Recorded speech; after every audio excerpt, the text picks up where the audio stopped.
Bonjour chers frères et sœurs, je vous salue vous qui aimez le Seigneur Jésus-Christ.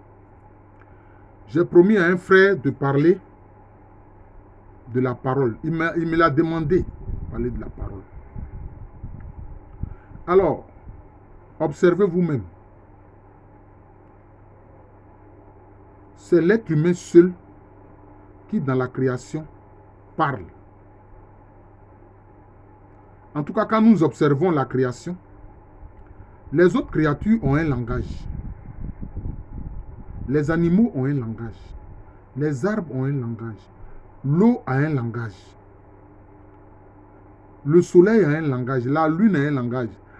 Tout ce qui existe a un langage. Mais l'être humain, lui, il a la parole. Or, la parole divine, c'est par elle que Dieu a créé l'univers. Oui. C'est pour ça que dans l'introduction de l'évangile de Saint Jean, qu'on appelle le prologue de l'évangile de Saint Jean, qu'est-ce qu'il est dit? Au commencement était la parole. La parole était avec Dieu. La parole était Dieu. Et la parole s'est fait chair. Et elle est venue habiter parmi nous, pleine de grâce. Il s'agit de qui? Il s'agit de la personne de Jésus-Christ. Cette parole a existé de toute éternité. C'est pour ça que dans la foi chrétienne, on dit que Jésus-Christ, là, il est à la fois Dieu et homme. Parce que, est-ce que vous pouvez séparer une personne de sa parole? La parole, c'est l'identité pleine et entière d'une personne. Est-ce que vous comprenez? C'est ça. Seulement cette parole divine qui a toujours existé de toute éternité, s'est faite homme. C'est la personne de Jésus-Christ. Voilà, c'est pour ça que l'Église proclame Jésus-Christ, vrai Dieu, vrai homme. Vous voyez. C'est par cette parole-là que Dieu a créé. La parole de Dieu est une parole divine. Et cette parole est toujours conforme à la pensée de Dieu. Et l'action de Dieu est toujours conforme à sa parole et à sa pensée. C'est ça. Dieu a donné cet outil important de la parole à l'être humain. Mais qu'est-ce que l'être humain en fait? C'est ça le problème. L'être humain a la parole, mais lui, il peut mentir. L'être humain, lui, peut mentir. Ce qu'il dit peut ne pas être en conformité avec sa pensée. Vous comprenez? C'est ça qui fait problème. Donc, il y a la parole divine, la personne de Jésus-Christ, qui dit toujours vrai, et dont les paroles s'accomplissent toujours. Maintenant, il y a la parole que Dieu a donnée aux êtres humains. Maintenant, que font les êtres humains avec cette parole-là? Ceux qui ne sont pas du Christ, bon, qui pratiquent d'autres spiritualités, eux aussi utilisent la parole. Ils utilisent la parole. Par exemple, ceux qui pratiquent la magie utilisent la parole. Parce que quelquefois, le terme magie est utilisé à tort et à travers. Celui qui exerce la magie, là, il tresse un trait magique autour de lui. Et puis, il se met au milieu maintenant pour appeler des esprits à qui il donne des ordres, à qui il demande de faire ceci ou cela pour lui. Est-ce que vous comprenez? C'est cela. Maintenant, il y a d'autres qui font des incantations. Ah oui. Parce que dans les pratiques magiques et ésotériques, il y a ce qu'on appelle l'incantation. C'est-à-dire qu'on prononce des mots avec un certain rythme.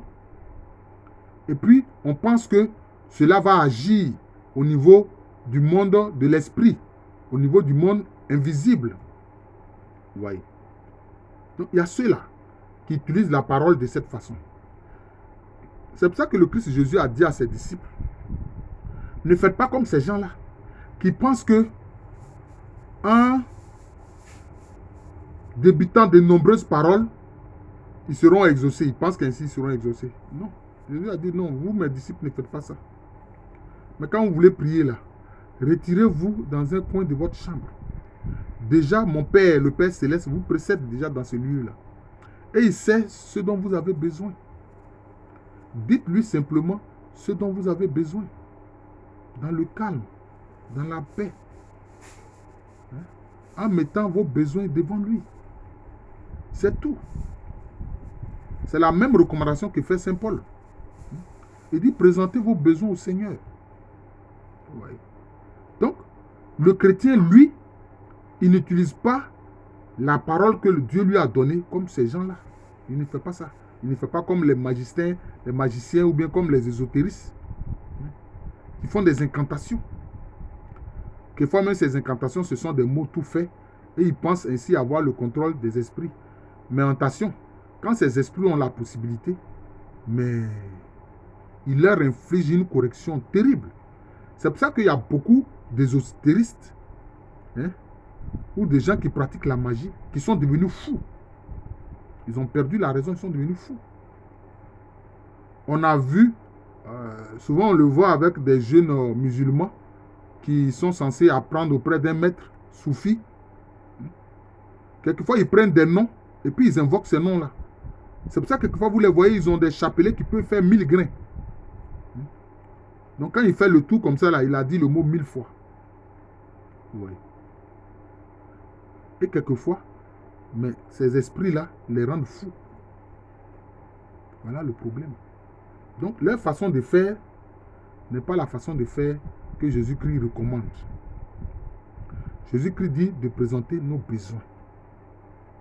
Nous, les chrétiens, nous présentons humblement nos besoins au Père Céleste. C'est tout. Mais nous le faisons au nom de qui? Voilà notre avantage. C'est pour ça que la parole du disciple de Jésus, la parole du chrétien est une parole créatrice. Elle ne peut jamais avoir de conséquences négatives comme pour le cas des magiciens ou bien de ceux qui font les incantations. Jamais. Parce que Dieu est la charité suprême. Dieu est la bonté suprême. Dieu est la miséricorde suprême. Mais ceux qui font les incantations, qui appellent des esprits là, est-ce qu'ils savent ce que sont ces esprits là? Non. Parce que le fait de mettre ces esprits à votre disposition, etc., de cette façon, alors que vous êtes quelqu'un qui n'avait pas forcément une bonne moralité, mais ça ne leur plaît pas. Parce que c'est comme si vous les rendez prisonniers. Donc ils cherchent l'occasion de vous corriger. Voilà. De vous punir. Voilà, donc c'est ça.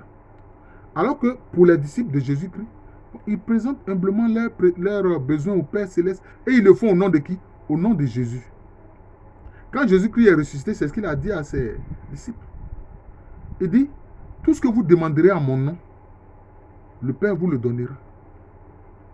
Voilà. Et si vous voulez, vous pourrez me le demander même directement. Et ce que vous me demanderez, je le ferai. Il nous a assuré de cela, il dit, je le ferai. Mais il faut comprendre que ce que nous demandons au Seigneur, ça doit être légitime et ça doit être conforme à sa volonté. Ça doit être conforme à sa parole. C'est ça. C'est tout ce que le Seigneur nous demande, nous qui sommes ses disciples, nous qui sommes de la chrétienté. C'est tout. Mais quand nous avons prié, et puis nous disons au nom de Jésus, mais qui accomplit cela? C'est au nom de Jésus que nous avons demandé, mais la personne qui accomplit cela, c'est le Saint-Esprit. Parce que le Saint-Esprit est l'esprit de vérité.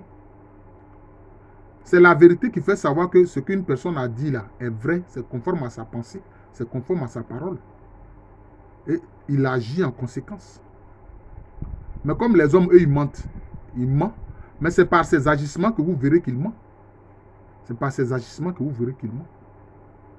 Donc quand nous avons prié, puis nous disons au nom de Jésus, c'est le Saint-Esprit qui accomplit cela. Pour glorifier Jésus. C'est pour ça que Jésus a dit, le Saint-Esprit me glorifiera. Il prendra ce qui est à moi pour vous le donner. Il prendra ce qui est à moi pour vous le donner. Donc, concernant la parole, le Seigneur Jésus-Christ nous a donné des assurances. Il nous a donné des assurances.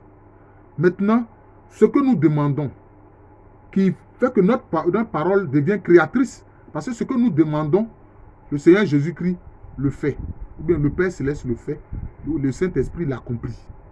Le Saint-Esprit l'accomplit. Alors, qu'est-ce qui se passe? Donc, nous, les chrétiens, notre parole est créatrice. Notre parole est créatrice. Mais, ça doit être sous-tendu par quoi? Ça doit être sous-tendu par la foi. Hein? Bon, souvent, il y a les gens qui récitent un passage de Paul où il dit la foi vient de ce qu'on espère, etc. Bon. Moi, je dis simplement que la foi, là, vient de la personne de Jésus-Christ. Ça vient de la personne de Jésus-Christ. Il ne faut pas t'appuyer sur ta croyance. Parce que tout le monde croit en quelque chose. Même ceux qui sont des athées, là, ils croient en quelque chose. Peut-être qu'ils croient en leur personne, ils croient en leur intelligence, etc. Ils croient en leur capacité.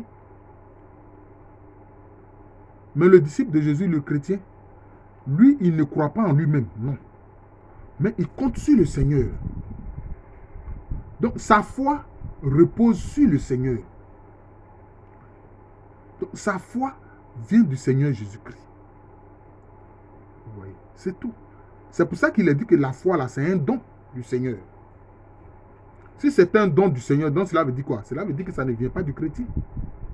Mais ça vient du Seigneur. Voilà. Donc, dans ton esprit, dans ton cœur, il faut comprendre que cette parole que tu prononces avec foi, là, cette parole-là, ça vient du Seigneur. Et c'est le Seigneur qui, par le Saint-Esprit, va l'accomplir. À partir de ce moment-là, toi qui es chrétien, toi qui es disciple de Jésus-Christ, ta parole est créatrice. Ta parole est créatrice. C'est comme ça. Ta parole est créatrice. Je crois qu'il y a un épisode, je crois que c'est Paul qui en parle. Quand il a été arrêté, il parlait à un gouverneur, je crois. Je ne sais pas si c'est Félix. Vous pourrez regarder cela. Mais il y a quelqu'un qui s'amusait à contredire les paroles de Paul. Il s'amusait à contredire les paroles de Paul. Mais Paul a fermé sa bouche. Paul l'a rendu muet. Mais c'est sur la foi de qui? Puisqu'il voulait empêcher Paul de prêcher l'évangile auprès de ce gouverneur romain là, qui était en Palestine. Paul dit, je ferme ta bouche, toi qui t'opposes à mes paroles, qui veux m'empêcher de prêcher le Seigneur Jésus-Christ. Je te ferme la bouche. Et puis la personne est devenue muette. Donc voilà les faits. Donc nous les chrétiens, notre parole est créatrice à cause du Seigneur Jésus-Christ. Parce que notre foi, c'est la foi du Seigneur Jésus-Christ. Et l'accomplissement de la parole que nous avons prononcée au nom de Jésus-Christ, c'est le Saint-Esprit qui le fait. Je vous remercie. Je ne veux pas que la vidéo soit longue. L'essentiel, c'est de comprendre ce que j'ai voulu montrer. Je vous remercie. Je suis le frère Jean de l'amour de Jésus. C'est mon nom spirituel. Et à l'état civil, je suis le professeur Aloukwame Rémy. Comprenons, notre foi, c'est Jésus-Christ. Comprenons l'accomplissement de notre parole que nous avons prononcée au nom de Jésus-Christ. C'est le Saint-Esprit qui le fait. C'est tout. Si tu as compris ça là, tu as tout gagné. À l'état civil, je suis le professeur Aloukwame Rémy. Je vous remercie. Je vous souhaite une excellente journée.